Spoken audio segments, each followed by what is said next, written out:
It's like a mushroom is sort of like a fruit plus an animal. That's right. I was gonna say it's neither a fruit nor a vegetable. And mushrooms do fruit. They do. Fruiting bodies everywhere. Yes. I think it counts. Okay, cool. Then I'm all set for next. Carlos, I think because they're horror writers, they're just not going to fight. Horror writers are such cupcakes. They're like horror writers are like the massage therapists of the genre. You know, they're just so sweet.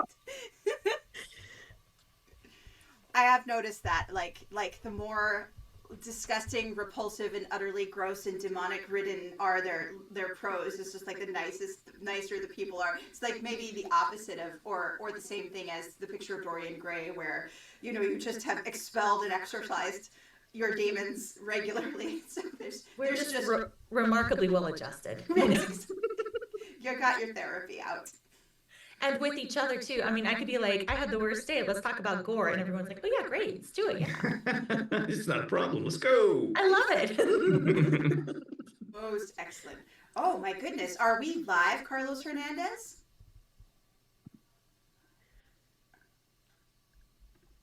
Hello. So we should definitely be talking about gore right now. Yeah, I feel like we are. I feel like I see. Yeah, and we have an audience even. Hello, the chat. I'm going to write that in the chat as I say it. Hello, the chat. We were talking about gore, we promised. We weren't talking about how sweet horror writers are. Oh. So the blood and viscera were right up to my chin at that point. And then... But we sweetly helped you out of it, While wearing fruit-covered shirts. So there we were, all wearing fruit shirts. In an orchard full of fungal spores and corpses. A mosh pit of viscera. Yes. Mosh pit of viscera is like such a great anthology title. I was gonna say that sounds like the next book. There you go, Mike. It's all heavy metal themed horror. Yeah. Mike Burke doesn't even have to try. You must have me mistaken with another bearded bald guy. I'm not that heavy metal. There are so few of those as horror writers, Mike. That's really... Not many of those to pick from. No, Eric really pressed me stands out. into a beard. Really stands out in the crowd, the bald head, the beard. Yeah, Eric said the beard is the natural state of my face. I mean... Get with it, Dee Dee. You don't want to see this with a beard, trust me. Oh man, it explains so much about Tom. The natural state of the face. All right, I think we're live, although I don't see our images yet.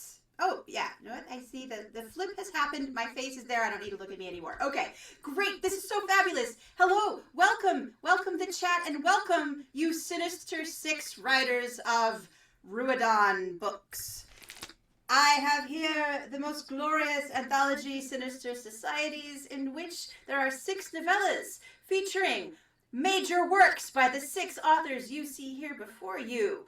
And they're going to read to you from it. Oh my gosh, and there's so many pretty things. Deborah, the marketing person, sent me like this really cool metal bookmark. It's all very posh, and it feels really good, and it's this chunk. It's thick and terribly sinister, but it's also tales of secrets and horrors, which I don't know, but I think the secrets is what is luring me into it even more than the horrors. Horrors are fine, but like, what's the secret? So I am here to welcome, I'm going to read all the authors' names, Cindy O'Quinn, Eric Nunnally, Mercedes M. Yardley, Michael Burke, Tom Deedy, and Sarah Reed. I wanted to ask you first, you all got exclusive invitations to write for this exclusive anthology of 6 novellas. How did that happen? Who reached out to you? What was like the theme that you were asked to write for? Where did the story seeds, were some of the works pre-existing? Did some pop out of nowhere? Tell me, there's a legendary email thread I've been hinted at, and I want to know the story. For me, Rich reached out and told him that, who else was included, which was Michael Burke. And Rich was really familiar with my work. He's been kind over the years and has published me at least 4 times on a podcast that he did. So he connected with my Appalachian way of writing. And so I immediately said yes. And did I struggle a little bit? Yes. But with Michael and Rich's encouragement, I kept moving right along. And I was worried that I would be the last one to finish. So I'm like rushing to get to this deadline. And it kept getting extended. And I'm like, yay, because I was able to keep going back in and making changes throughout. So I'm glad it worked out that way. I love a long revision process. Exactly. Now I'm wondering who was invited first and who among us finished our story last. Well, I know who was invited last, and that was me. I got an email, and he's like, "Hey, we need one more person, and you have 30 days to write a full novella. Can you do it?" And I was like, "Okay," and I did. I hit that deadline. I hit that deadline, and then they're like, "We're extending for the other people," and I was like, Well, it's a good thing Mercedes got pulled in. Like when Rich told me about this, and he mentioned who was going to be doing this, it's like, oh, well, I either know or am familiar with all the names that were with it. And of course, I'm more than happy to write something for it. But I was stuck for the longest time, and I had 2 or 3 ideas that I was kicking around. And it's funny that Mercedes says that because it was, we were all going back and forth in the email, and I kind of listed out what it was, like this 2 or 3 ideas that I had, and Mercedes facetiously mashed up all 3 of those. And I was like, that's what I'm writing. Oh, so great. That's a great origin story. Oh, I love it. Exactly what I'm going to do. and it's brilliant. It turned out brilliantly. Like, Well, I thank think you. Richard is really good at finding authors that are really good people, that are talented, but also are like good people that you want to work with. Yeah. And he like threw this group together, and we know each other, we all get along, we bounce ideas off each other. It's like, it was a really pleasant process. Like I've been in, anthologies where you don't have a group email, or you don't want to do anything like that. And we were just all like, oh, hey, and it's helpful. And it kind of helps shape things too, because we have that camaraderie and just kind of bounce things off each other a bit. It was really nice. Almost like Yeah. having like a cohort or a writing group that was just particular for this project. Oh, they're cohorts. Yeah. It helped to have a sense of humor on this, Yeah. That's how I first met Richard, and I think in person, Mercedes at the same time in a back alley in Chicago. That sounds right. What a way to meet another horror writer. It was at the Gamut Writing Retreat, and we worked together a couple of times since then, so I was very excited when he asked me if I wanted to contribute a novella about a sinister society, and it was kind of spooky because I had just written one. Oh, man, It come did on. need a lot of reworking just to get to the right tone and length and fit into the anthology. So I rewrote it a few times, but it was kind of a mind meld moment. I love that. It just kind of goes to show that an anthology, just the writing process in general, like some people do a first draft in 30 days and some people have a first draft, but like I'm an avid rewriter. Like I take 4 or 5 drafts to be really happy. And so like if I had 30 days, I would need to have already written a novella in order to even get it to a place of where I would feel even comfortable giving it to a publisher. So I'd have to still rewrite it twice, I was glad I had the head start because otherwise I can't keep up with these fiends. Yeah.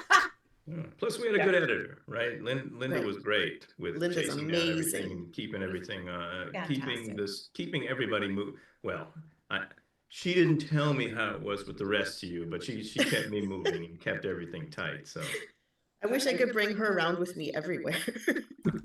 I think it was Mike that reached out to me with the invitation, probably because a bunch of other people had said no. So they're like, oh, let's try this guy. I don't know. Honestly, I said yes because of the great list of other authors. I'm just so happy to be sharing a table of contents with everyone.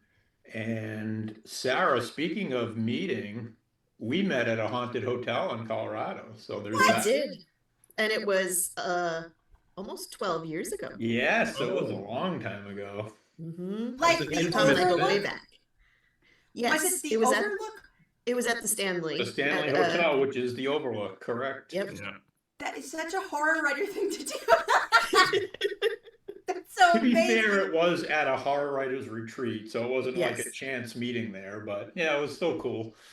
I know, but honestly, though, in our lives, how often, more for you than for me, or even like a non-writer at all, but like how often you be like, yes, I regularly meet people in back alleys and haunted hotels. I do. I have the only other The person. Queen Mary, you know, all these different places. The only other person I know who's even been to the Stanley Hotel got married there, and she also is a horror writer, Krista Carmen. And so, Oh, yes. I I love just this know one. She married got there. married there. I didn't know think- that. Yeah, I think she's actually in my writing group, and she never mentioned that she got married at the Oh. Stanley. That's great. Yeah, I know. She's here in Rhode Island. You know, I see her Yeah. semi-regularly, so I have a new thing to harass her about. Yeah. Eric, do you live in Rhode Island? I do.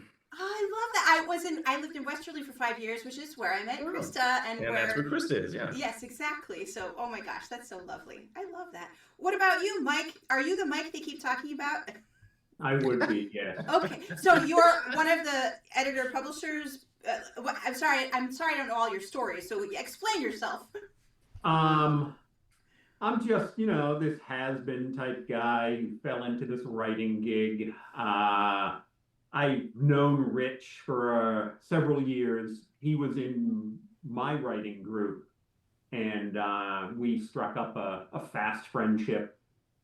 And we were hanging out one day, and he wanted to do like a very targeted type of anthology project, and he wanted to work with me because of our time together in the writing group. And so we were sitting around in some little Mexican restaurant and having a couple of cocktails and throwing ideas around, and we came up with this Sinister Societies idea as a theme. And then you know, like, hey, let's have 6 or 7, you know, authors and figure out what we're gonna do, and let's put our heads together and come up with some names and reach out, and that's what we did. Pretty simple. I mean, it is and it isn't, because, like, you can say it's simple to say, to have the idea, to reach out, but then the simple act ends up as a book, which is not a simple thing necessarily to put Right. together. It's such a mega act of organization, creation, patience, money, you know, like all of this it's like amazing that this product is in the world, and it's like all of your minds in this tangled web of evil and doing awesome things. It's really cool. Some of the discarded ideas. Well, and so thank you for giving me a little bit of the backstory there. And now I would love to individually introduce our authors as they are each going to read an excerpt from their stories, and then I'll remind you if you forget, but authors, if there's other things in the world that you want to talk about, like a new short story that happens to be published, or a book that's in the offing, or things to look out for that you would like to give a shout out to after your reading, please feel free. And we would love to just hear more of where to find you. I will also be dropping your websites and such, or maybe Our Lady Jack will help me here too, just dropping where to find you on the internet into the chat as you're reading. So our first reader tonight is Cindy O'Quinn. Cindy O'Quinn is an Appalachian writer. She grew up in the beautiful mountains of West Virginia. She writes fiction, nonfiction, and speculative poetry, which all lean heavily into the horror genre. She is the author of Dark Cloud on Naked Creek. It was Cindy's 5th Bram Stoker nomination that garnered her the prestigious award. Her poetry has been nominated for the Elgin, Riesling, and Dwarf Star Awards. It might be Elgin. That I don't know. All right, Cindy, take it away. Thank you so much. I just want to start out by saying thank each one of my fellow writers for being so supportive. Thanks to Rich, and a huge shout out to Linda for being the tremendous editor that she is. She really took me by the hand and helped me through. You know, I struggled with the end and went back and forth a little bit. I knew what I wanted to say, and she helped me to get there. And anyway, it's an honor to be among all of y'all and to be on this podcast with you tonight, Claire and Carlos. Sinister Societies, and mine is called Cult of Least Resistance. So yes, you've guessed it right. It is about a cult. It focuses on a girl named Charlie. And from the beautiful illustration, you can see she's been carried away by a policeman. Now, is she being rescued, or is it something more nefarious? She's not really sure about her beginnings in life. She only remembers little tiddly bits of it, and sometimes those are in dreams. So she's not really sure, is this real? Am I dreaming it? Did I really know these people? Are these images that I get, flashes of, are they real? Well, she's in the foster care system. She's went from one foster home to the next, and she ends up a lot of the time, you know, in a really bad situation. So this most recent move, and it's not in the mountains of West Virginia like I usually write, it's a little bit south of that. It's in Lynchburg, Virginia. So I didn't venture far from West Virginia with this story. But she, once again, her social worker, caseworker, rescues her in the middle of the night. And she is on her way to what she refers to as her next holding cell. This time it's with an elderly couple named Little Mary and Bledsoe. She goes to the backwoods of Virginia, away from the big city of Lynchburg. And, you know, they turn off from one road to another until finally they are on a dirt road called Dark Hollow Road. And at the end of that road, she sees a normal house, a normal couple, and there's no other children there. So, you know, she begins to wonder, is this too good to be true?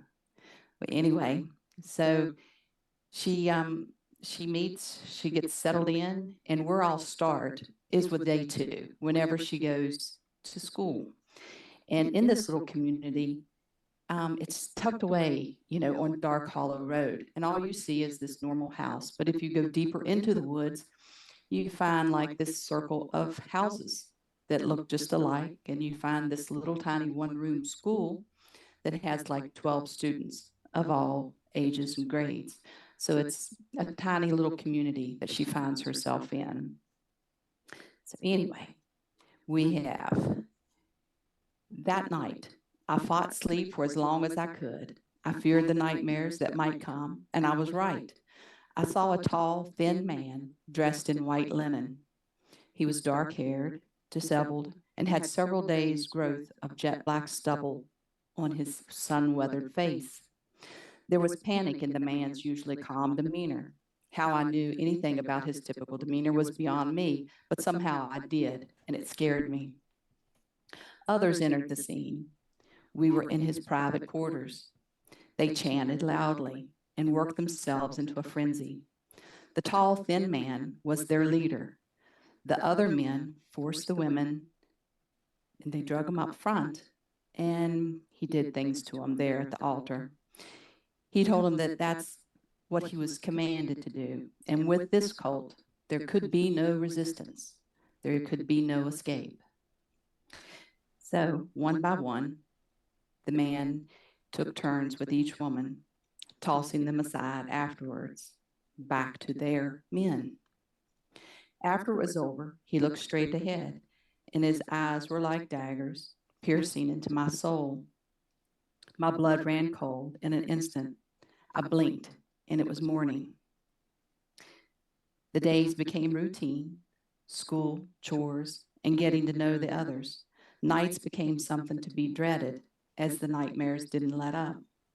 It was now October, and we were well into our preparation for the fall festival, which I assumed was going to be held at the local farmers market. The assumption would prove to be wrong. I had been told it was a big crowd draw, And the community counted on all of these pumpkin sales, craft sales. It's what kept this small community hidden in the mountains of Virginia. It's what kept it running. It would take all of us over 3 days to run this festival. I decided it was the ideal opportunity for me to show the community I could pull my own weight. I was taken aback at first because I thought I didn't know why Wisteria had came, unsurprisingly, considering I'd been taken away more times than I cared to remember, but it was actually good to see her. She had arranged for Miss Lawson to come over as well. Eliza spoke to me on my own afterwards. It must have been part of her job to check and see how things were going with this new placement where I had been put this time. Was it another jail? Was it somewhere that I was going to run from? At this point, it wasn't. I was starting to feel safe. Eliza seemed pleased with the visit. She stayed long enough to chat longer once Bledsoe came in with from the pumpkin patch, and she went back to the city. One by one, I got to know the 10 other 11 children here, and I had finally given up on breaking Wisteria's icy, cold exterior. But she was the one that was so familiar to me, even with her dark hair, the way she dressed, so goth. When I dreamt of her, I could see her face, and I could see her blonde hair, and I could see her laughing in the sun. No comparison to this fair-skinned beauty that stood next to me now, with her dyed black hair and her black clothing. But there was more to her. It was secrets, and I knew eventually there was no other way but I would discover what those secrets were, and they had to do with me, where I'd come from, what I had been born into, and would there be a need to escape? That's where I'll leave off. Thank you. Oh, I mean, so intense, and that like feeling of that person who is so caught in a dream state and doesn't know where they're going to end up, if they have to run away or escape. Is the protagonist a young person or like Yes. teenager? Yeah. She's young. Yeah. She feels young and that like, and so traumatized. Thank you. Of course I'm rooting for her. It's hard in horror when either it can end where you escape the horrible situation, like the whole story is horror except the end, or the horror where it's all horrible and it's still horrible at the end. So, but I always root for the protagonist anyway. Yeah. And Cindy, is there anything coming up other than Sinister Societies, which of course we are all supporting today, but is there anything else from you that we should be keeping our eye out for? Well, this came out a few months ago. It's a new version of Dark Cloud on Naked Creek. This does take place in West Virginia, about a nurse that works in a prison, and then also there's a new story coming out in Blood and Beasts and Bones, I believe it's called. That's not until April, but I just made the announcement last week. Joe Mernhardt from Crystal Lake Publishing has purchased a collection by myself and Ace, otherwise known as Nazandi, and that will be coming out later this year. It's a collection of poetry with some short stories, short fiction in it as well, and it is called Dark Reservoir, where we all have to go to pull our stories from. I was just trying to see if I could find that. Oh yeah, there it is. I'm just gonna put that link of that announcement right there because that's so exciting. Thank you.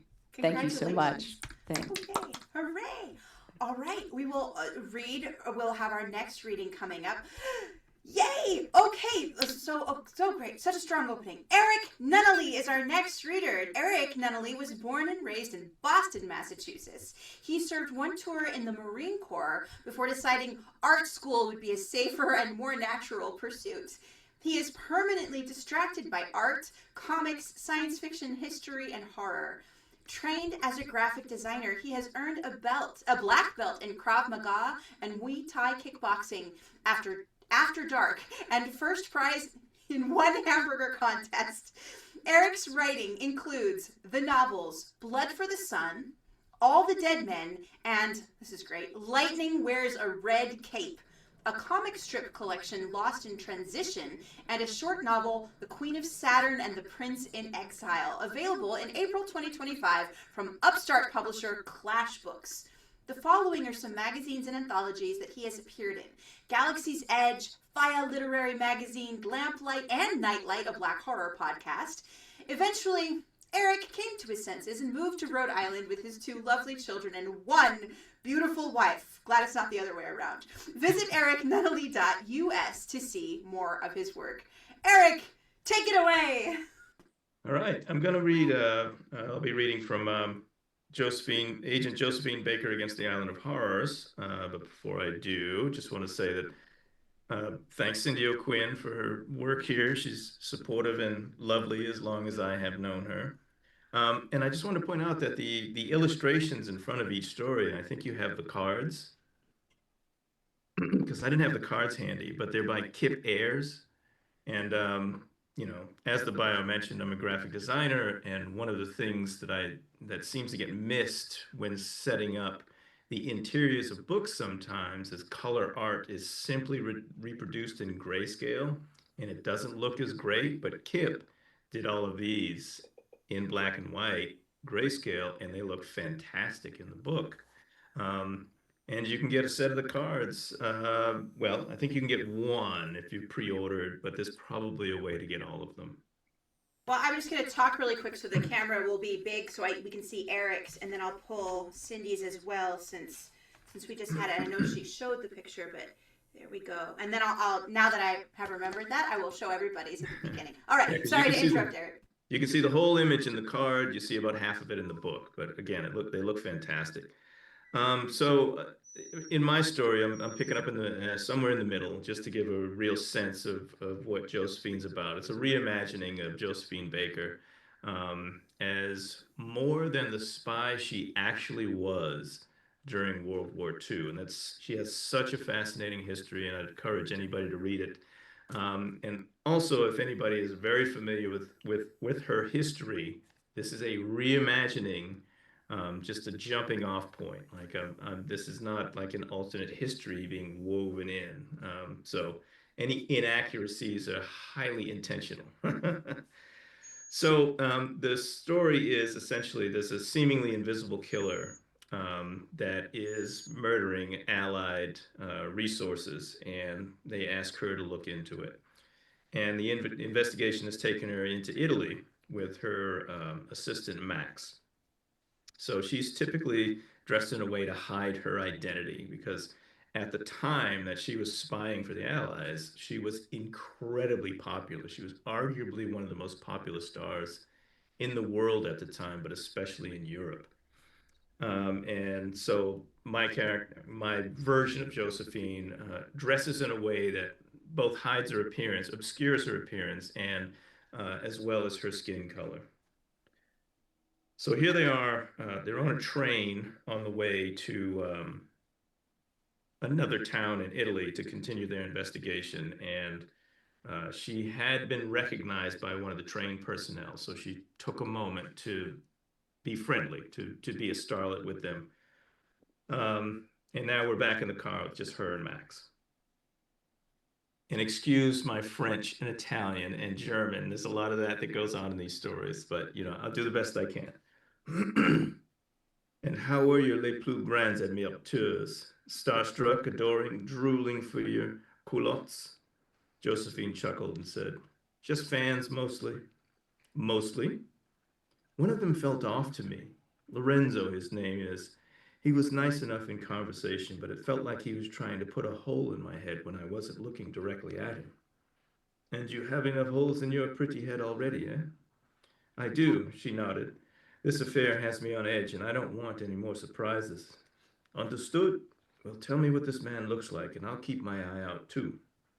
She described Lorenzo to Max as she rummaged through her gear, putting a few items here and there. The rest of the ride to the next stop passed without incident. Josephine gazed out the window at nothing in particular.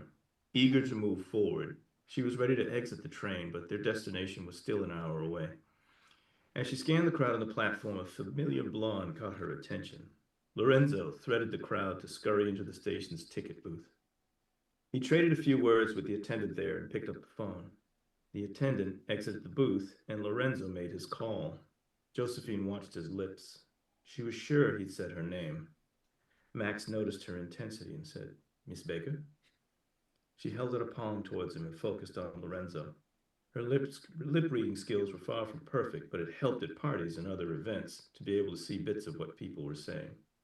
Max peeped out the window. "Ugh, Lorenzo," he muttered. "Grab a pencil and paper, Max." Her lip reading experience fell almost entirely within English. Still, she caught snippets of words and committed them to memory. She dictated what she could make out. Lorenzo hung up the phone and left the booth. The attendant, clearly annoyed, traded a few words with him. Both men gestured dismissively. Lorenzo hurried back on board as the train began to move again. Josephine sat back, and Max pulled out a tourist book of Italian phrases. Traveling through these fascist territories was difficult, even under the best of circumstances. Her celebrity opened doors, and she dutifully reported what she could from the inside. As the war burned on around them, the monsters running these nations became ever more paranoid, and the fist tightened. And that was rubbing off on her. "Max, do you think anyone suspects?" "What's that, Miss Baker?"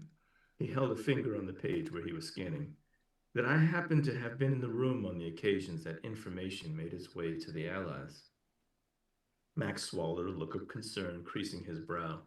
He shrugged and said, "C'est possible. I don't believe, however, that any of them have the imagination to consider your, other activities." She went back to her thoughts as Max continued to scan the small book. "Okay, here it is. Baker, train, I am sure, look for yourself, and I can see." What do you think all of that means? That Lorenzo is an ambitious toady under the thrall of Il Duce. Un problema? Only if his britches get too tight. Max's face screwed up in confusion. Once in a while, Josephine would drop an American euphemism into the conversation. When she was deep in thought like this, it wasn't worth prying, so he let it go. If it was a problem, he was confident she'd know how to handle it. The train pulled into the station at Bari, and Max readied himself to go and fetch the car. Josephine pulled up her collar, donned a pair of round sunglasses, and pulled down her hat. It was time to be as anonymous as possible. On the platform, she waited with the bags, standing in the shade with her back to a windowless wall. "Help her with your bags, Miss Baker." Lorenzo's painted-on smile had all the charm of a cigar store Indian. Josephine didn't smile. She met his eyes and said, "No, thank you, Lorenzo." His face danced between emotions for a moment as he unbuttoned his coat to show that he had a gun tucked into his belt. He patted the weapon and said, "Are you sure I can't change your mind?" She said, "And if I scream, then I'll kill you here and you'll never know why. Camici Nere will understand." Josephine weighed her options, truly curious as to what had led Lorenzo to this moment. "What do you want, Lorenzo?" "Let's go," he said. "In there, you socialist Kanya." He jingled his keys and indicated a storage space for luggage at the depot. Josephine took a moment to consider what Kanya meant. The inflection of the word passed over the lips of a man was unmistakable. She took a slow, calm walk in the indicated direction.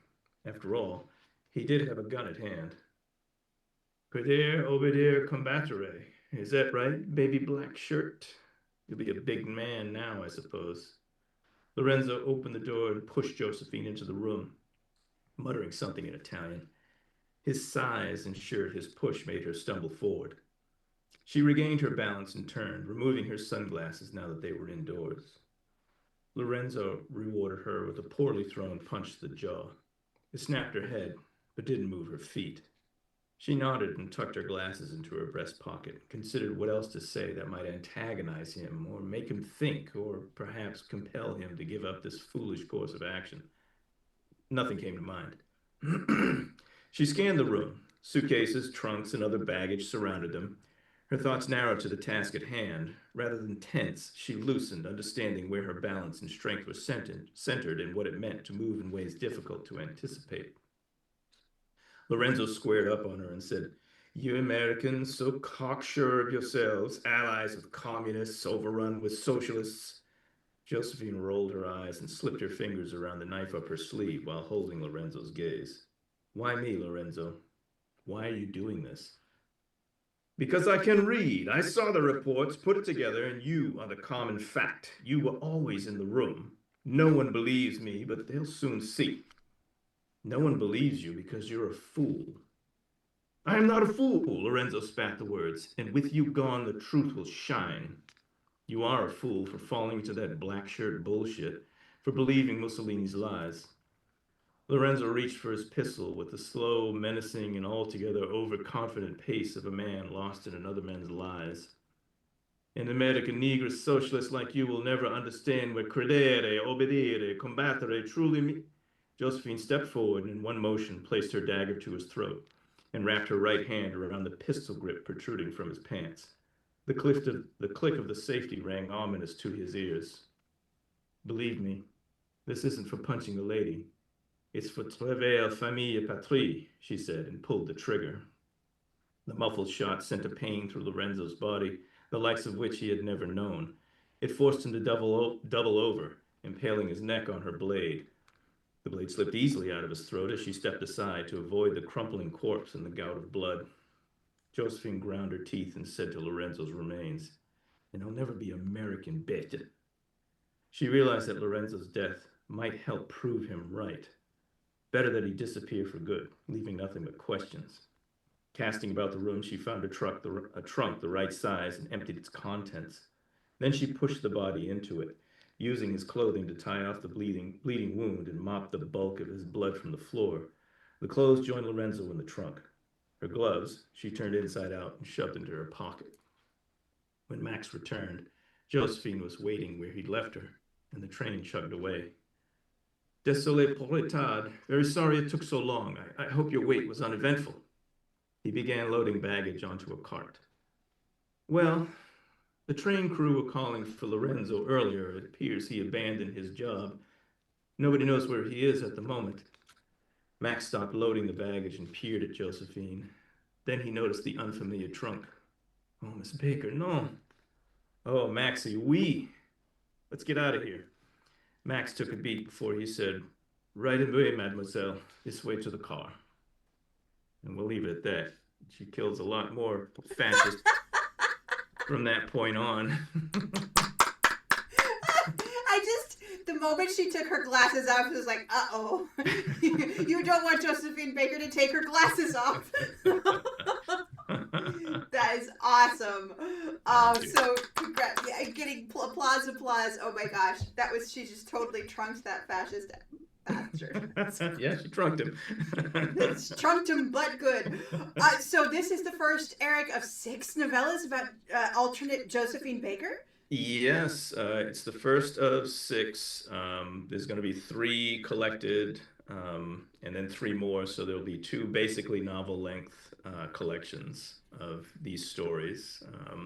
And I'm really looking forward to it. I'm in the midst of writing the second one, and really looking forward to exploring more of the universe. Like when I started this, I wasn't thinking that it would be this full series, and then Rich got at me, and now I'm learning more and more about World War II and more about Josephine Baker's background. Like she just has an incredible story as a kid, and the really cool thing, kind of the only cool thing about the lack of information about famous Black people before a certain time is that you can have a little fun with their background, because she would tell her life story but tell it differently to different people over the years. So there's a whole lot that can't be confirmed, but one really interesting thing I learned recently is that when she was like 10 years old, she was running a little gang of kids because she was, absolutely poor, like poor to the point where you don't have shoes poor.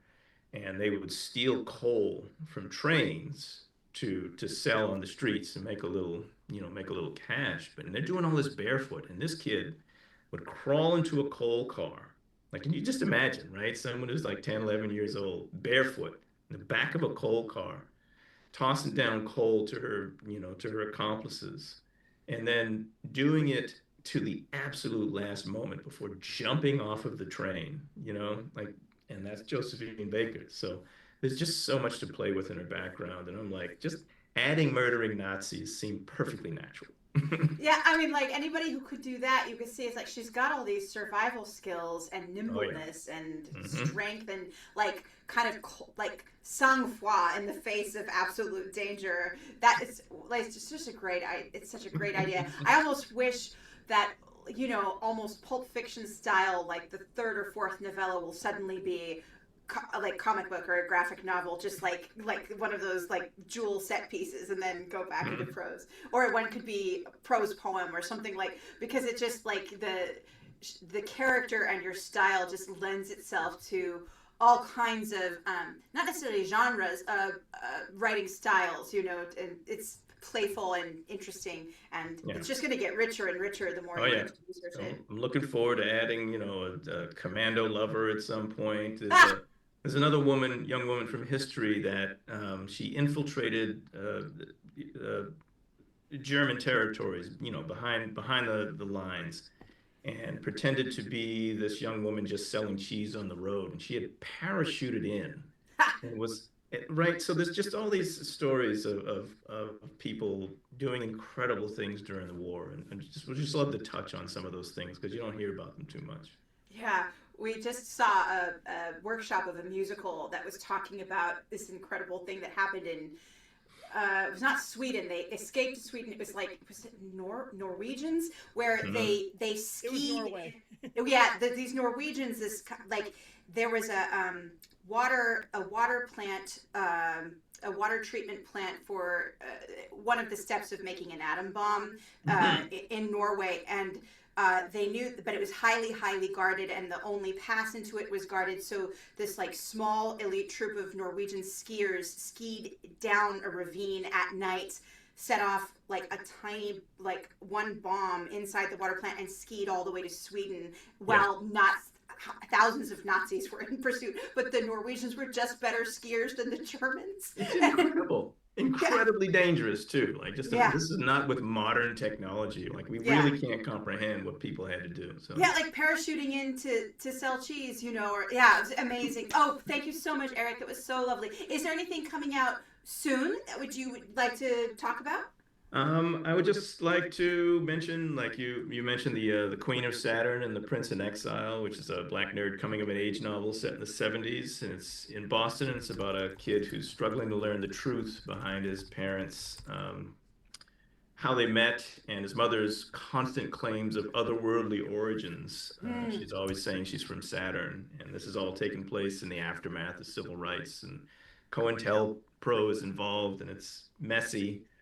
And the two books you mentioned, Blood for the Sun and All the Dead Men, these are two in a 3-novel series about a long-lived werewolf who has a kind of supernatural Alzheimer's, and he's searches for missing or murdered children, tries to solve those cases to keep his mind intact. Oh, and, cool. The only other thing is short stories and anthologies, and I think two that I'm really proud of that don't get a lot of action is Giving the Devil His Due, which is a charity book to support the Pixel Project, which is fighting violence against women, all about revenge. I love revenge, so it's really fun coming up with that story. And then this one, Black and Roots, which is a number of Black authors that are writing stories about the undead, and everybody took a really weird turn figuring out interesting new ways to approach zombies and things like that. So I'm really proud of that story in there too. I'm just trying to find all these links. Give the Devil Its Due is the one I don't think is that Give the Devil Its Due is what it's called? It's Giving the Devil His Due. Giving the Devil His Due. Mm-hmm. Okay, I will drop that in just a second, if I could find a good link to it. And then, thank you so much, Eric. We're going to move on to our next wonderful reader, Mercedes M. Yardley. Wah! Mercedes M. Muppet flail. Mercedes M. Yardley is a whimsical dark fantasist who wears red lipstick and poisonous flowers in her hair. This sounds so familiar. A woman after my own heart. She is the author of numerous works, including Darling, The Stabby Award-winning Apocalyptic Montessa, and Nuclear Lulu, A Tale of Atomic Love. Pretty Little Dead Girls, Detritus in Love, and Nameless. She is a 3-time Bram Stoker Award winner for Little Dead Tree, Love is a Crematorium, and Fracture. Mercedes lives and works in Las Vegas. You can find her at mercedesmyardley.com. Take it away, Mercedes. All right, first I'm going to apologize because my son is lying here on the ground. Let me just, being loud and happy and making noises. So this is my new office and he lives here now. So this is not going to be silent. But what I'm reading, it's called The Witches of Paradise. And the setup for this is it's a line of women that live in this little town, and they're not allowed to leave. And basically what they do, it's a magical surrealism book, a magical surrealistic horror. And they are kind of forced to keep the land itself kind of at bay, because if they turn a blind eye, the land will basically eat everybody alive. So I'm going to start there. That's the setup. A woman in love is a dangerous thing. A woman of this line, even more so. Anise and Anthony stayed in the town for 6 days. 6 days of him whittling by the fireplace. 6 days of his wonder when she bent the fire left and right, laughing at the expression he wore. She packed everything she needed in one small suitcase that she purchased in town. Finally leaving, the store owner asked her, "Took you long enough?" "I hope you burn in hell," she said merrily and skipped away. "Where to?" Anthony asked. "I have a bus ticket to Cincinnati. After that, we can go anywhere." "Then let's go anywhere," she answered lightly. "Let's pick a place with a beautiful name, or somewhere you always wanted to be." "Are you coming back?" The water from the stream burbled. "Never," she swore. "The night has eyes. They shone in the dark."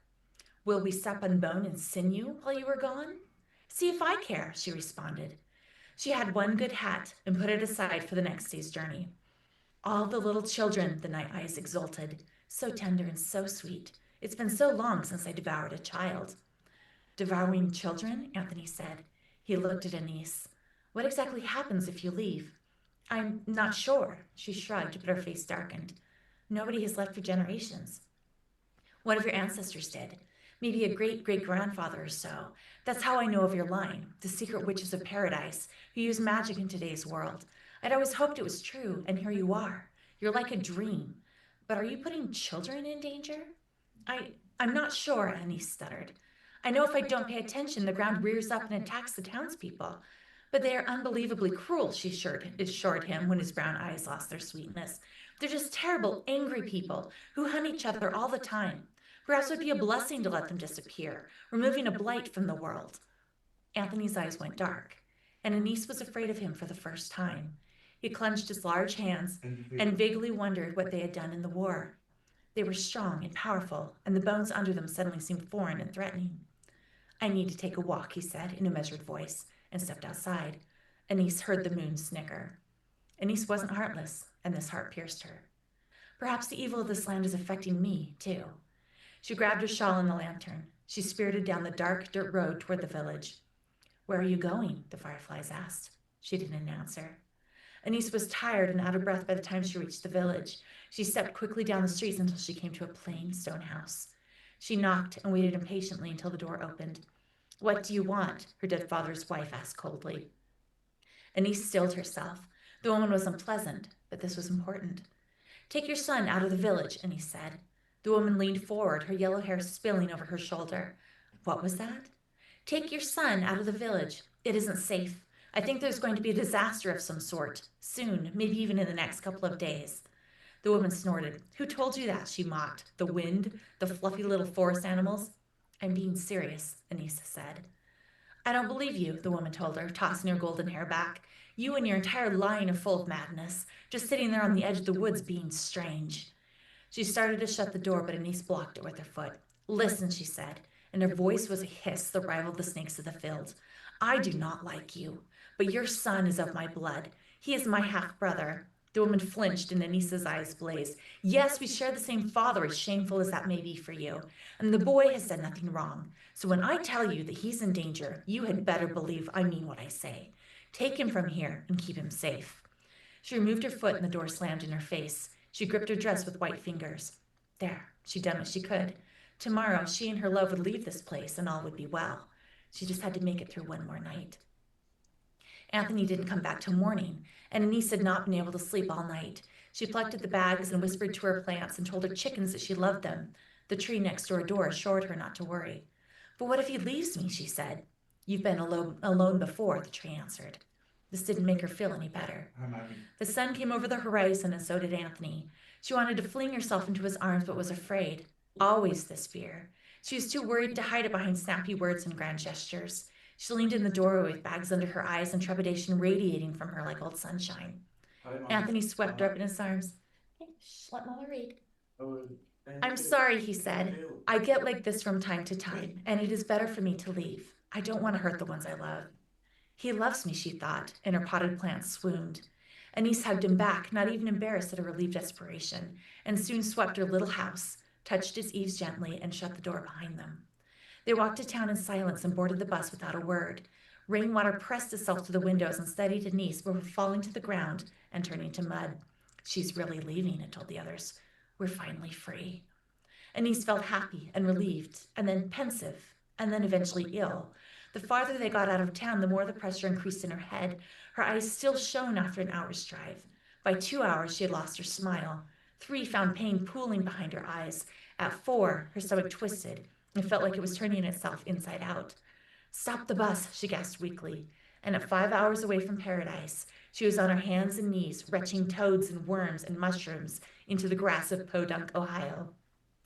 Anthony crouched beside her, rubbing her back. Yes, I'm reading, sweetheart. This is for the interview. It's okay, my love, he said, as crickets spewed from her mouth and scattered. You'll be all right.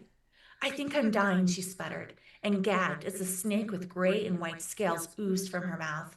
Her throat convulsed and the snake hissed. Its forked tongue flicked, and Anisa's eyes were round saucers, the luminescence running down her cheeks and wetting the wretched, wriggling creature. Anthony reached forward and tugged at the snake, ignoring it as the creature struck his hand. The snake was 2 feet long, 3 feet, 4, 5, 6. Anise heaved racking sobs, her hair falling out of its neat curls and sticking to her face. The snake slipped out, its tail hitting the ground with a slap, and slithered away. Darling, she cried, and her body was shuddering, her skin covered in welts and bites from the creatures and sticks she had vomited up. Her victory red lipstick was smeared. I'll take you home, Anthony said, and held her until the next bus came. The ride home was silent except for the raspy breaths in her damaged throat. I'm torn apart from the inside out, she gasped. What is this?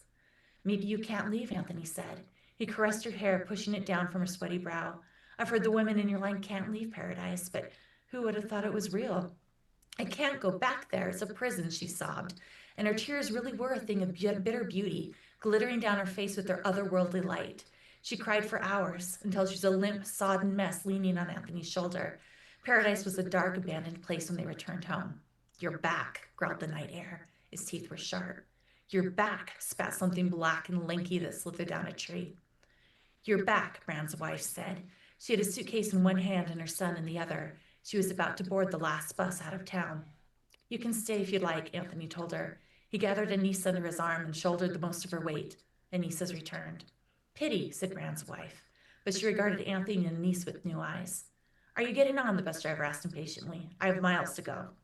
Brand's wife hesitated. I think not, she said, and the bus pulled away, its wheels spinning gaily. Such a pity, the sinister vine said, and lashed at Anise's face. She tripped over a root that had surreptitiously raised itself. Hold yourselves back, Anthony commanded them. You don't have the authority to defy her. The wind spit in his face. It leered at Anise and tapped the sorrow from her cheeks. Welcome home to your grim destiny, the tree said, and stood silent guard as they stepped into the clean, freshly swept house. Yay! I wanted to show everybody your beautiful illustration. Thank you. I love that illustration. That's an otherworldly stag that is one of my favorite characters I ever created. So beautiful, so eldritch, so eldritch. Oh my gosh, thank you, Mercedes. That was truly terrifying, and there was so much good like assonance and alliteration that could really make you like choke on your own internal snake. It was like that, like kind of you could feel the words creating the creatures in the throat tissues. So excellent, excellent, delicious. What? Tell me anything on for you other than this awesome short novella. What's Yes, going on? well, this novella is, I actually have a reissue of Darling coming out from Ruadán, and this is the origin story of the villain of Darling.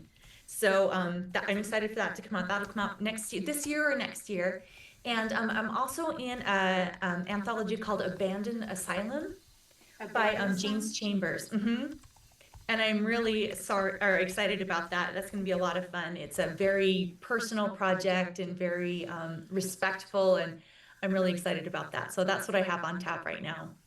And sorry, where is it coming from? It's coming from, let me look. Is it Raw Dog Screaming? Yes. Awesome. I think I From have Raw Dog. found the announcement anyway, so we want to make sure that we keep track of it. So and then Darling was something that had come out a few years ago, and Ruadán's reissuing it, and so this is part of the same story arc. The same story. Yep, I added 30% to it, deepened it, and then in a year after Darling comes out, we have Paradise coming out, which takes place in that town. So it follows this family line. It's the youngest member of that family line is the protagonist of Paradise. So it's going to be the three just sit together just nicely. Very fun. Very cool. I can't find the Darling announcement, but I found the Abandoned Asylum one. But we'll keep an eye out for that. And thank you so much for reading. Thank we you. Will move to our wonderful next author, which is Michael Burke. Hey. Michael, yay, Michael! Michael Burke is a lifelong fan of fantasy, science fiction, and horror. Propelled into these realms at a tender age when he discovered his father's cache of pulp novels. A passion for comic books soon followed. In 2000, Michael co-founded the Eisner Award-winning comic and collectible store Kamikaze in Somerville, MA. When not sorting the comic stacks at work, Michael could be found at home, releasing the hobgoblins of his mind into story form. He has had several short stories published both online and in print, including The Horror Zine, Monster Fight at the OK Corral, and the 80s-themed anthology Totally Tubular Terrors. He also has a weird Western novella, Last Sunset of a Dying Age in Crystal Lake's Dark Tide series, and a small sword and sorcery collection, Fragments of a Greater Darkness from Tool Fog Press. Michael is a member of the New England Horror Writers Association and lives outside of Boston, Massachusetts, in a house with more books than he can possibly read. A person after my own heart. Which doesn't stop him from acquiring more. Also a person after my own heart. He continues writing every chance he gets. He lives with his beautiful and patient wife. His inner 11-year-old thinks middle age isn't all that bad. Take it away, Michael. Thank you. I am going to read a passage from my story that that Kip illustrated. Right in that scene, my protagonist is Mary Santos. She is a Portuguese woman that is working as a bootlegger for the Mayfield Street Gang, which was an actual gang in Cleveland, Ohio during the 20s that did bootlegging, among other nefarious activities. Mary gets swept up in the gender politics of the day, as well as the disappearance of a mysterious book that belongs to a purported secret organization. And as things escalate, Mary finds that her disbelief at things that are paranormal, that veil is just as thinner than she ever thought it would be. And I will start there as she comes face to face with things greater than she thought could be. There was something in the air. The breeze was warm with only the slightest bite to it, hinting that autumn was in its final days and winter would soon drape its cold shroud across the land. The night sky was clear, and stars could be seen over Lake Erie away from the lights of the city. Those celestial points winked like the eyes of a capricious god observing the folly of man. Mary shivered as the notion skipped through her head. She didn't know where such a thought had come from. That was not typically how she looked at things. It had to be the book, that damn adventure fantasy story. She was letting herself get carried away with the romance of the adventure and the damn conspiracy talk from that strange woman on her front lawn the other night. Mary cursed her gullibility. Mulatola, why am I buying into this stuff? She ground her teeth. Letting herself get distracted by this nonsense would only serve to hurt her chances of promotion in the Mayfield Road gang. She'd worked hard to gain the trust of Mr. Dalitz and command the position she was in, and she didn't want to jeopardize that. She had a family, and she had big plans. Still, that nameless woman and her stories. As mysterious and distrustful as she seemed, Mary simply couldn't discount what the woman had said, what she knew. Deep down, Mary realized there was some truth in it, something in the air indeed. The rumble of an engine intruded on the night stillness. They're coming in, boss lady. Thanks, Richard. I hear them. Is the truck ready for offloading? You bet.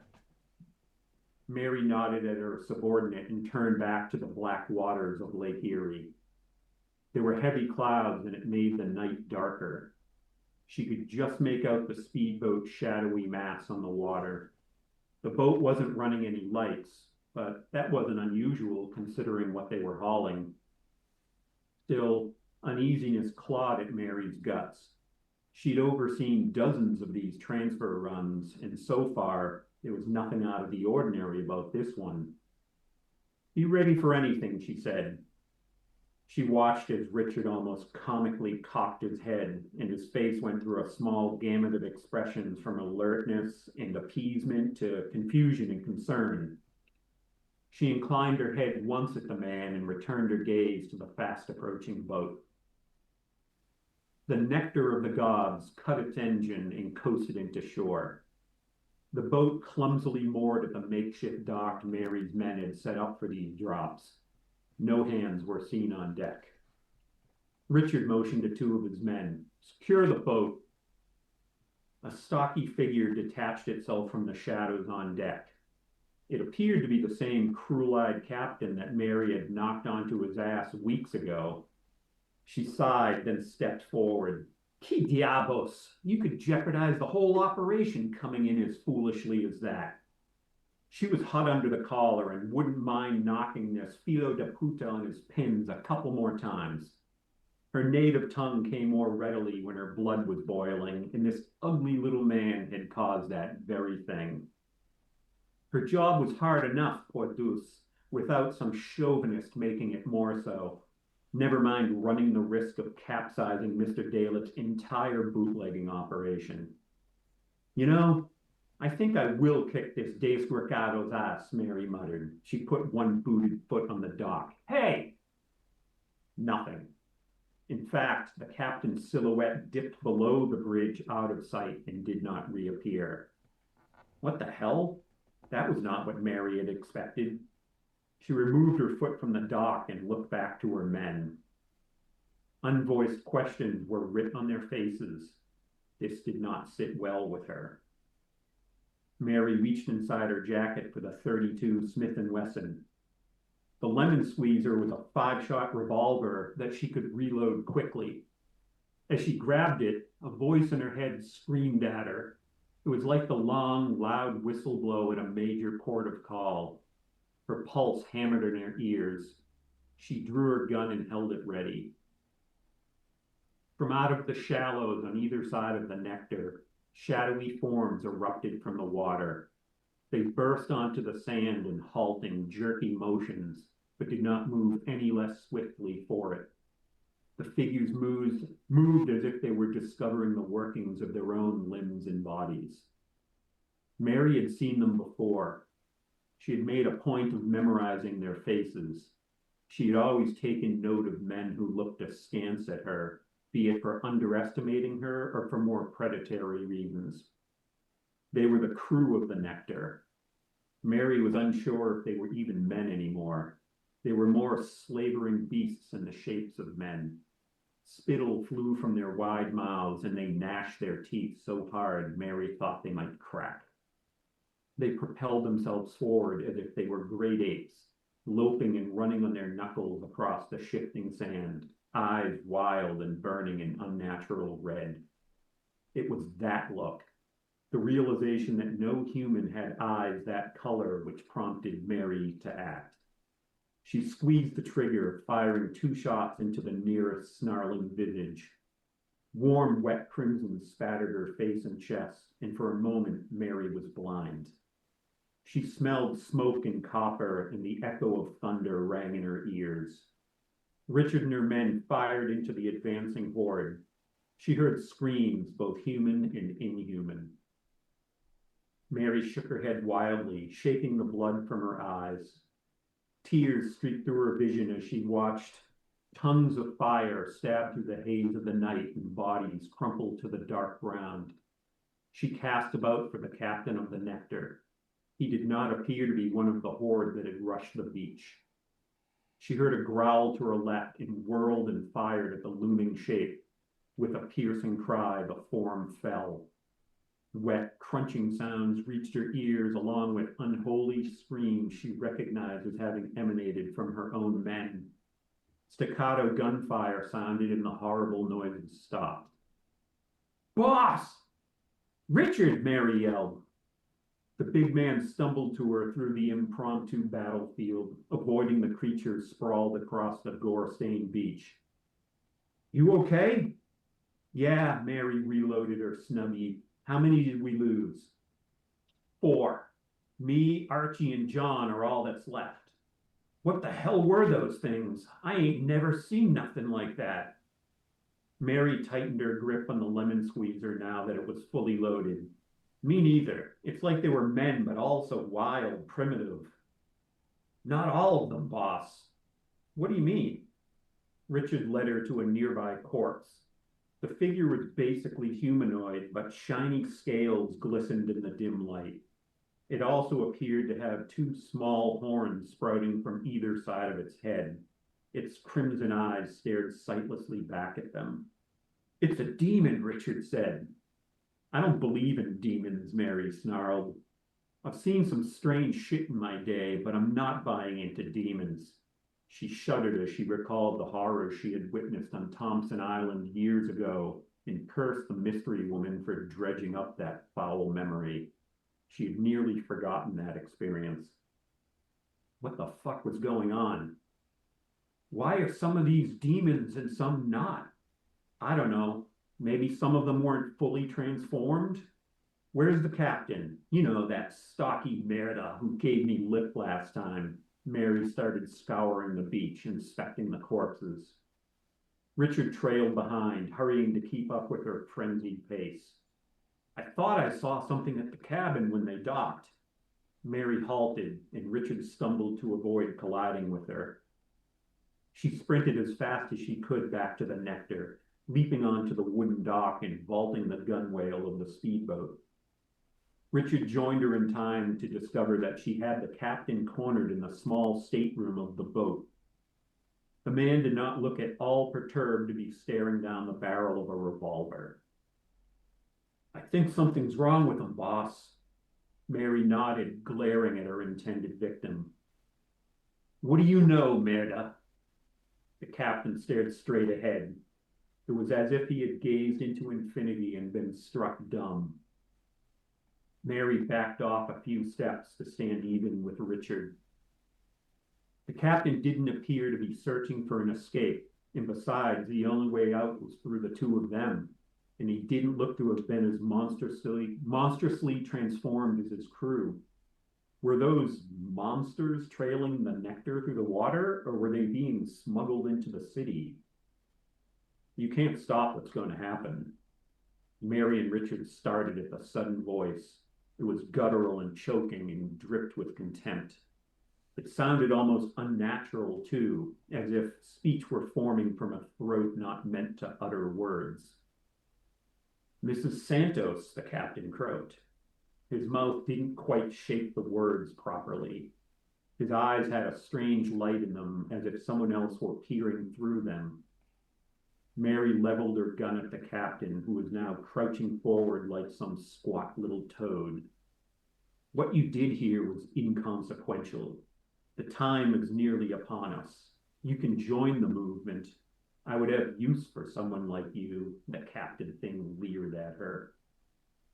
Revulsion brimmed in Mary's throat. She emptied her .32 Smith & Wesson into the heavy, swaying body before her. It slumped down the stateroom wall like a slug trailing crimson. What the holy fuck, Richard stammered. We need to get to a phone, Mary said, reloading. She recognized that faraway voice. She had heard it only once, but she had made a habit of marking men in their deceptive smiles. Bishop Kane. That's it. I wonder what Mary and Josephine would think of each other if they came upon each other in a dark alley in Chicago. They'd probably grab a drink. Yeah, let Mary me tell could you. supply it. Let me tell you about the men in my life. And mow them down. Let me tell you about that one commando who parachuted into Paris. Let me tell you about that demon fish thing I once met. They've just been in yarns. Oh, that was so fun. And I could see it like a movie, and that certain sort of, not sepia, but that silver tone, you know, very, had that kind of almost Cthulhu mythos, you know, eldritch mist about it kind of thing. Thank you so much, I was Michael. going for that. Excellent. Well, it came across. We are going to go. Oh, no, actually, we're not going to move on yet. We're going to first show off your amazing piece of art. And I don't know if I remember. Oh, yeah, I did. I showed off Mercedes. So that is for Vengeful Spirits. And I'm going to ask you, Michael, what do you want to talk about that's upcoming for you? Or do you just want to talk about Sinister Society? Well, I'm thankful as all get out to be in this book with my co-authors and the Ruadán crew and Linda, the editor, and Lynn kicking ass on the cover. Lynn Hansen does great work. Yeah, that was great. Really proud to be part of it. Upcoming stuff, I have no dates. Okay. But I have a short story coming in a book. I think it's tentatively titled Monsters, and it's being put together by Dan Brereton and Allison Pang. I have a story about a couple of Irish soldiers pressed into service to the King of Prussia, and they meet something on the Russian plain during the Great Northern War. Ooh. And I have a short story in an anthology coming out later this year called Stories on Flame. It's stories inspired by the music of Blue Oyster Cult. Ha! How fun! That was really fun. I can't wait for this to come out. And I've got a novella out on submission to a couple places. I haven't heard back, but I've got fingers crossed. That's a sword and sorcery piece. Man, you've got your fingers in all kinds of genre pies. So many genre pies. I get bored. I think you get interested and curious. I love that. Well, Michael, thank you so much. And we will go on to Tom Deedy, who is our penultimate reader of the evening. Sarah Reed being the ultimate reader of the evening. But Tom Deedy's first novel, Haven. won the 2016 Bram Stoker Award for Superior Achievement in a First Novel. Heck yeah, what a start. Oh my gosh. He has since published several novels, novellas, a short story collection, and the first book in his, get this, middle grade horror series. Most recently, he compiled The Rack, an anthology celebrating the bygone days of mass market horror paperbacks. See, I was about to read an anthology celebrating medieval torture instruments, but that's not what that was about at all.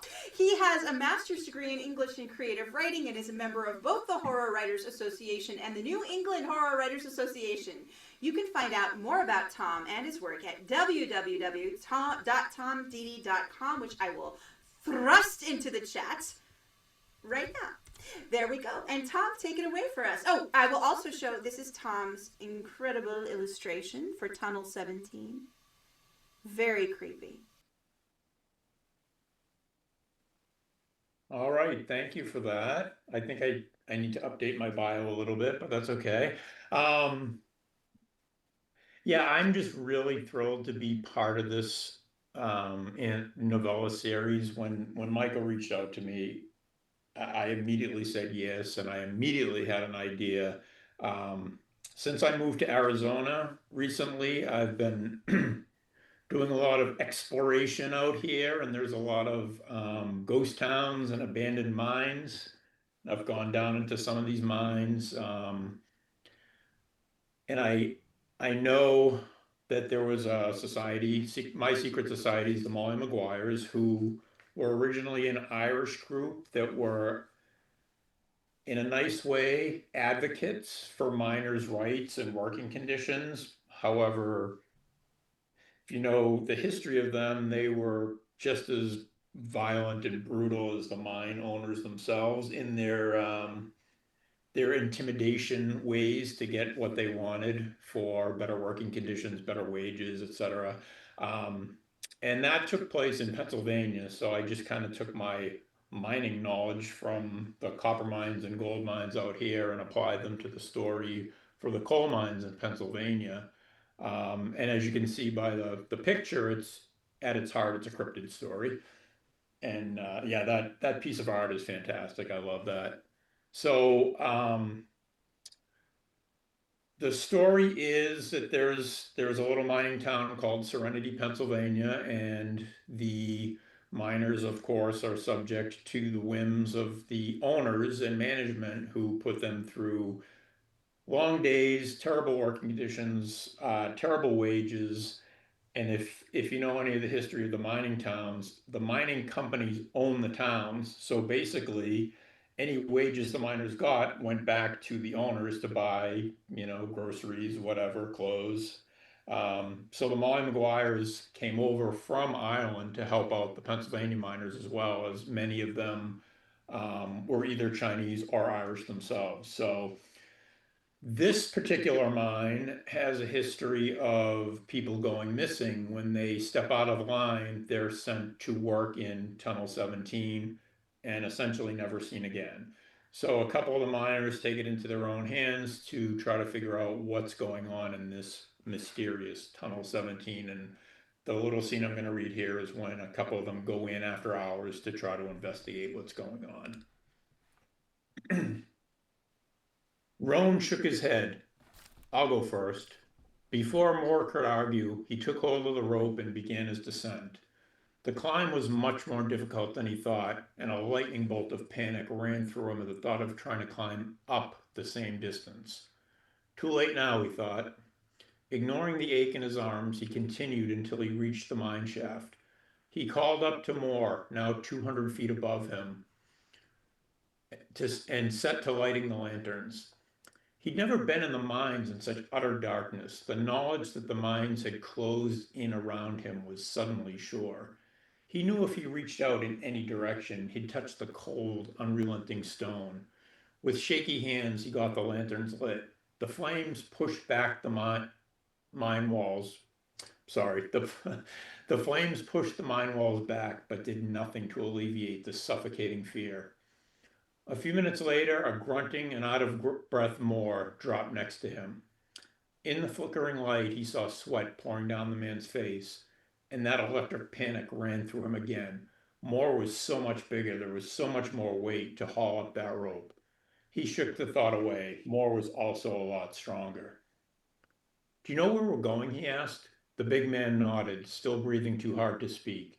He pointed, took one of the lanterns, and started walking. Roan followed. After a few minutes, Roan asked, "What do you think we're going to find?" There was a long pause, the only sound their scuffling boots on the stony ground. "I honestly don't know," Moore said finally, "but I'm afraid it's going to be a lot worse than anything my mind could conjure." This gave Roan a chill. Moore was a stoic man, level-headed, always calm. He was never one to get caught up in any of the superstitions so many miners believed in. To hear him talk like this, the realization that nobody else knew they were down there took Roan's breath away. If anything happened, they'd just be gone, like they'd never existed. He gasped, sucking in great gulps of air. When Moore turned, he disguised his panic with a cough. "There," Moore called, holding the lantern high, almost touching the mine's low ceiling. To his right, barely visible, was a small opening in the rocks. Moore went closer, climbing up and holding the lantern in front of him. "It's a small shaft. Looks to be a gate blocking it off." Then he was gone. Roan ran to the opening and scrambled up, peering over the rocks. Moore was inside, yanking at the metal bars that stretched across the tunnel.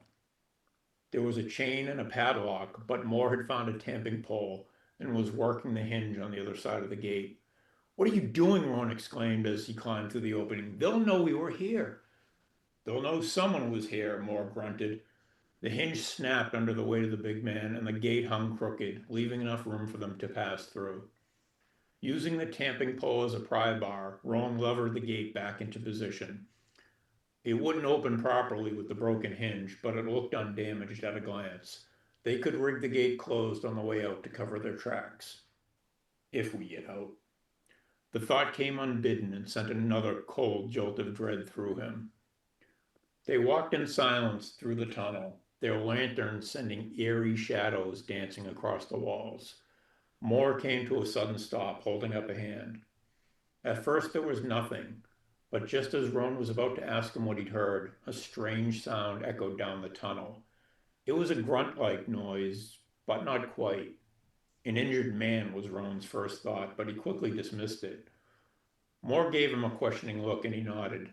Then a guttural sound, closer to a growl, bounced off the walls ahead. Every instinct was screaming at Roan to turn around and get out of there.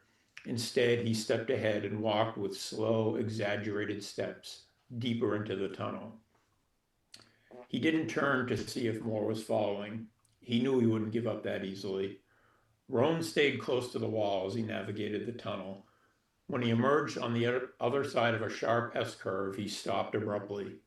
This time it wasn't a noise that halted his steps. He could see light ahead. He quickly extinguished his own lantern and motioned for Moore to do the same. The sounds were louder, a strange, almost animal sort of snuffling and growling. Roan edged closer, around another bend, then froze.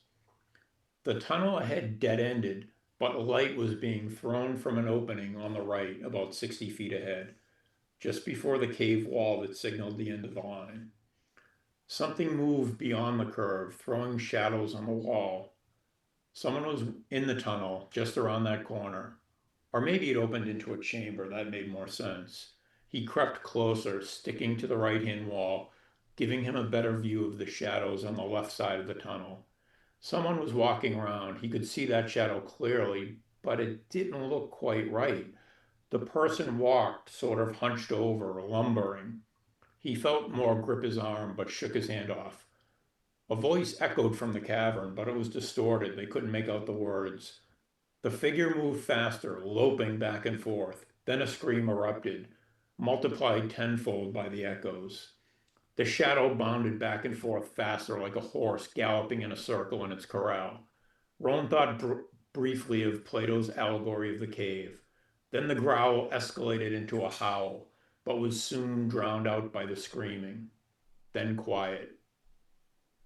Roan stared at Moore, the man barely visible in the dim light. Still, Roan could see the wide eyes and horrified visage and knew it matched his own. He motioned for more to go back the way they'd come. As he followed, taking aching care to remain silent, another sound rose from the chamber, the wet slurping and sucking of an animal feeding. And I'm going to stop right there. You're going to stop on the eating of the people? I am. All right. I guess you have to, like, leave something for the people to want. That's right. That's right. Bravo. I grew up in Arizona, and I love that you're visiting the mine shafts. I have like memories of going on road trips to Tuesday Good and Jerome, you know, and Bisbee as a child, but not as an adult. So they kind of live in a myth space for me, and so I really it just hits good. There you go. I love Bisbee. it. Bisbee. Oh, I love Such a great place. Yes. I've been in the Copper Queen mine a bunch of times. Now next time I go, I'm going to be in Phoenix a couple times this year, and Copper Queen mine. Is it open to the public for tours, or? It is. They take you on tours. It's actually weird. It's a horizontal mine, so you go straight into the mountain. You don't go down. That's awesome. Which is a little less unnerving for me. I don't know. Like, I feel like I could just run out if I needed to. Being down in a tunnel, like Jerome has this like 1,000-foot shaft. That I don't think I could go down there. And in Jerome, they let you go down there? No. Oh, But I was gonna say. They covered over the opening with like plexiglass, so you can see, and they keep it lit so you can see how far down. And there's like an old like it looks like a metal upright coffin, which was the elevator that you used to go down the shaft. It looks terrifying, the whole thing. Oh, it's a good space to write horror in, that Yes, feeling. That feeling of the metal coffin going down into the earth for thousands of feet. Well, thank you so much, Tom. We're going to our final reader, our ultimate even, our absolute panache, our pizzazz, our fireworksical ending of the night's event is Sarah Reed, who is yet another Bram Stoker Award winning author of The Bone Weaver's Orchard, Out of Water, Root Rot, and Other Grim Tales. What a title. And The Atropine Tree. She lives in northern Wisconsin, where she works as a hero, otherwise known as a public librarian, knits, collects stationery and pretty rocks. That's awesome. I love pretty rocks. Visit her at authorSarahReed.com, and I'll drop that in the chat for you all. Sarah, please. Oh, I'm going to just show your Cult of the Rat King beautiful illustration here. There it is. So lovely. All right, Sarah, read to us. Thank you so much. I've loved working with this crew. This has been so wonderful. I deeply adore everyone here. I'm going to read from Cult of the Rat King, but I'm not going to tell you anything about it. I'm just going to start at the beginning. The Rat King says I'm lucky, blessed, that now it's easy to pick, that everyone's chin down these days, staring at their phones, oblivious. And I know it's easier for me anyway, because I'm a girl and I have the blonde hair from my father's family, not like my brother Leo, who favored Mama, who drew suspicious glances everywhere he went before he disappeared. Vanished into the system, which the Rat King says is just a bus with one stop at the border. There's another system, though, where you end up without your hands, floating in the river. It depends on which system catches you. And there's a third system, but it didn't catch me. I caught it. Rather, I stole it. I'll explain. The bald man on the train wore a long black coat, much too large for him, so that the pockets hung at his sides, far from any flesh that might have sensed my tiny hand reach in from behind. He stood in the aisle, one hand raised to the handle above him, the other holding his phone inches from his face, the finely woven fabric of his coat swaying with the movement of the train. The sounds coming from his phone promised some obscenity, a raunchiness best enjoyed alone, as I'm sure he thought he was. He never saw me, and I never saw his face, save a ghostly reflection of his profile in the window, strobed in the intermittent lights flashing past in the underground tunnel. I was there and gone in the space between two lights, the contents of his pocket transferred to the hidden seam in the lining of my coat. Get away first, check your score later, the Rat King always said. I flitted through moments of shadow down the train car to the back where I sat on the low steps by the rear exit, ready for the next stop. When the train lurched into the station, I was on the platform before the train fully stopped, pushed through a crowd of people waiting to board, and was halfway up the stairs before the other doors hissed open. I risked a glance back and saw that the bald man had not exited. Good. The doors slid shut, and the train carried him farther away from me, and from his own treasures, the train car now packed with a multitude of suspects, if he should notice his empty pockets. Above ground, I vanished into the chaos of an open-air market. Merchants at rickety tables called out late-day deals. The sun had already dipped low against the rooftops of the city. I made my way through the dwindling crowd, past soaps and scarves, cheap jewelry, and expensive baskets. I paused by a baker's table, my stomach twisting around its own emptiness. The woman was selling buns for cheap. They'd been baked that morning and had been sitting out all day, their value oxidizing. Hunger made me foolish. I reached into the secret pocket in my jacket to check if my grab had included any money. There was only one coin there. It was too large to be currency, and its edge had been shaved away.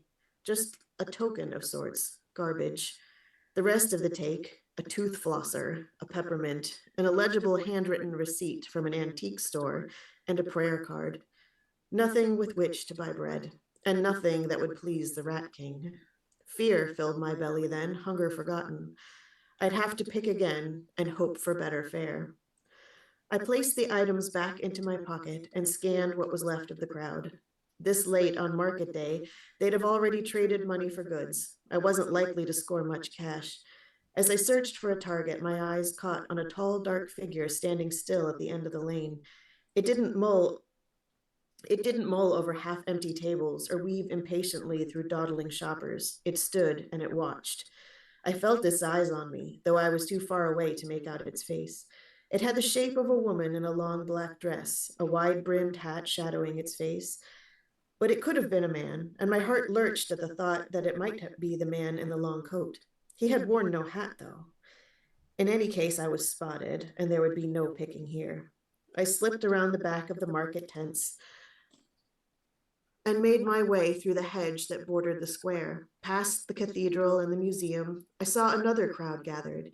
Here, everyone was in black, long coats and gowns, fur, the glitter of wealth. They were all moving toward the opera house stairs. I ran my fingers through my blonde curls and pulled my coat closed over my dirty dress. It is harder to disappear into a crowd where one doesn't belong, but I tucked my head low and slipped past satin-gloved elbows, heading to the top of the stone steps. I could not see if the figure in black had followed. I was in a forest of figures in black, but I was sure I'd be safe inside these walls. All theaters belong to the rats. In the theater, no one sees the stagehands because they don't want to. It ruins the magic. And no one looks at the orchestra. They should be heard and not seen. Antonio had been a rat, busking in the square with his nimble violin, drawing a crowd that dropped fistfuls of coins into his case, and they'd lost fistfuls more to me and my brother, making our way through the smiling audience. When an old man approached him one day and asked him to play in the orchestra, the Rat King wasn't even mad. He was proud. He'd even bought him his first suit. "Never lead a pursuit back to the hive," he whispered when I described the figure following me. One of the Rat King's oldest laws. Antonio settled me into the shadowed corner of the pit, and I watched in awe the secret unseen show of the musicians at work. I passed those hours in a trance, the music soothing my anxieties. I spent that night in the chamber hidden beneath the stage trapdoor, wrapped in a dusty velvet curtain. In the morning, there was no shadow following me. The woman in the black hat was gone, but there was a woman in white. I caught sight of her twice as I traversed the square and headed down the wide lane where the markets had been. I saw her again in the reflection of a store window, her face a blur against a backdrop of mannequins styled to perfection. She followed me across the city until well past noon, when I finally lost her by climbing aboard a school bus loading masses of children leaving the cinema. And though the children eyed me suspiciously, my being the strange girl in their midst, they knew, through some unspoken pact, not to out me to their chaperones. The school where we disembarked was attached to a church well on the outskirts of the city. The children marched in an ordered line from the bus to the church, and it was easy to slip aside as we passed the narthex. It was a boon to be brought here, for all churches have crypts, and all crypts have catacombs, and all catacombs lead back to the hive. I'll stop there. No, wait. I was waiting for the line, and all crypts belong to the rat or whatever. I was so into it. Oh, it's very cool. It like how the city is a character, and like I follow this gamine anywhere. That's very exciting. I forgot to ask Tom, and I don't want to forget to ask you, Sarah, about both of you, upcoming things that we should be on the lookout for. Anything exciting happening in your artistic lives? I have a lot of irons in the fire right now. So I just got an email from Cemetery Dance that they've accepted a short story, which is one of my favorite things I've written. It's a kind of a grief horror Christmas story. I don't know when that's coming out, but I'm very excited that they want to use it. Congratulations, Cemetery Dance. Awesome. Finally, my sequel to my vampire novel Eternal Darkness is done, and that should be out in the May-June time frame. It hasn't really been formally announced yet, but that's called Eternal Darkness 2 Bloodlines, and it's a big fat doorstop of a book, which I hope everyone that's been waiting for the sequel enjoys. Where will it be out from?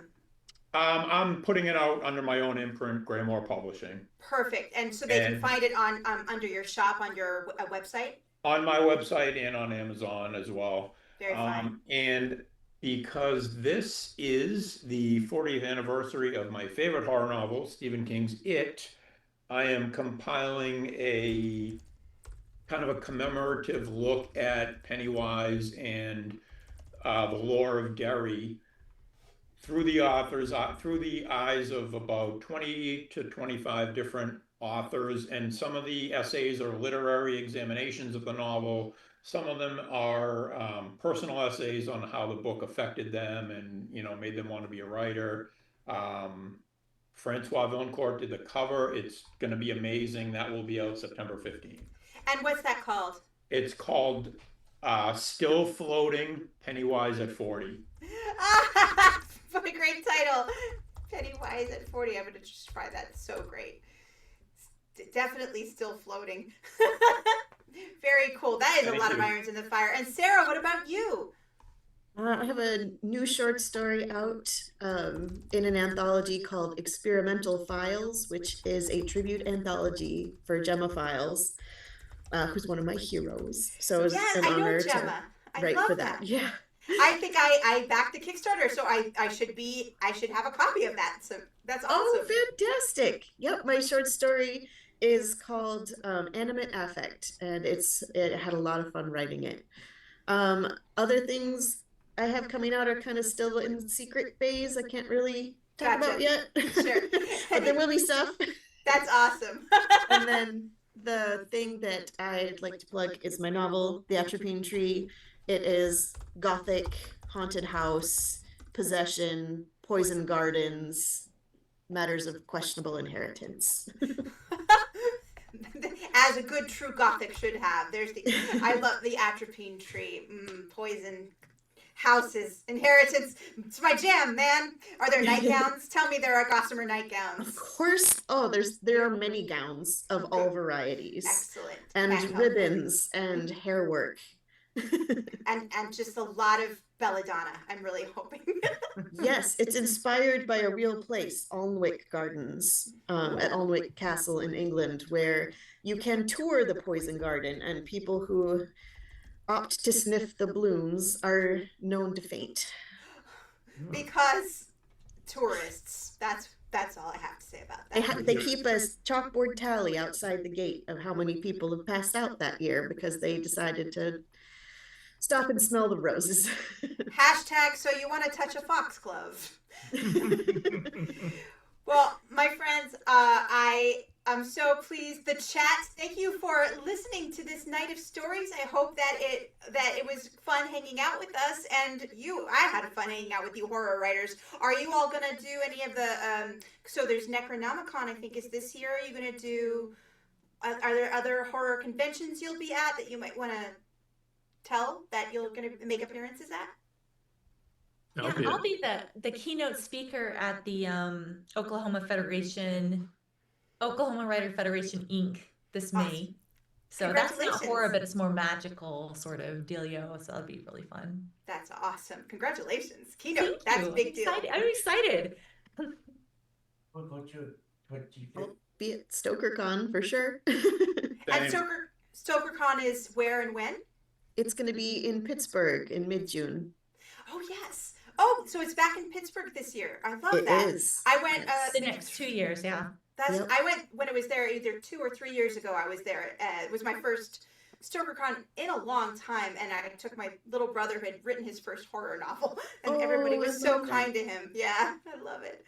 Oh my gosh. Well, that's lovely. Okay, so StokerCon in June for you budding horror writers out there. Pittsburgh is an excellent place for a horror convention, not least because of all the zombies. All right. Well, thank you so much for all of your beautiful work and reading. I love how much you can tell how much like historical research and like deep thought has had to go into just the writing. I don't know, that there's such, I guess, connection and conversation with history and all of the horrors therein, and this new view or filter sort of introducing us to things we probably haven't thought of in quite that way before. I think horror as a great magnifying lens for some of that stuff, and also makes it a little more fun in the odd way that people being eaten and shot and trunked can just make such horrible things a little bit more fun, for everyone. Yeah, murder's just a joy. I mean, something only a cupcake horror writer can get away with saying in this day. They don't call me Miss Murder for nothing. I'm just gonna say. Miss Mercedes. What do you think we were doing in that back alley? Yeah. Yeah, it's people like you who give the Stanley its reputation, okay? It wasn't Stephen King at all. All right. Well, have a wonderful night. Thank you so much for your work and your reading, and I hope many people buy all of your books and read all of your short stories, and best of luck in the future. Oh, I guess I want to plug before I sign off entirely. Deborah did mention that in just 1 week, next Sunday, February 22nd, Ruadán has been just like a rocket blasting off from ground zero as far as the amount of publishing it's been doing in just the last year. And in another week, there's a book called 5 Funerals coming out by Jeff Summers. There's basically incredible pre-order incentives. There's a sale price of $13.59. There's a fully illustrated pocket yearbook illustrated by Ruth Ann Sellers of Barnacles and Moss, who also did the cover of the book. It's a hefty, chonky boy at 500 pages, so the price point is pretty impeccable. So we want to encourage you to just go hug that and use it for your pillow and enjoy reading it. And that's what we've got for today. Thank you, everyone. This was fun. Thank you so much. Thank you. Take care. All right, Carlos, sign us off.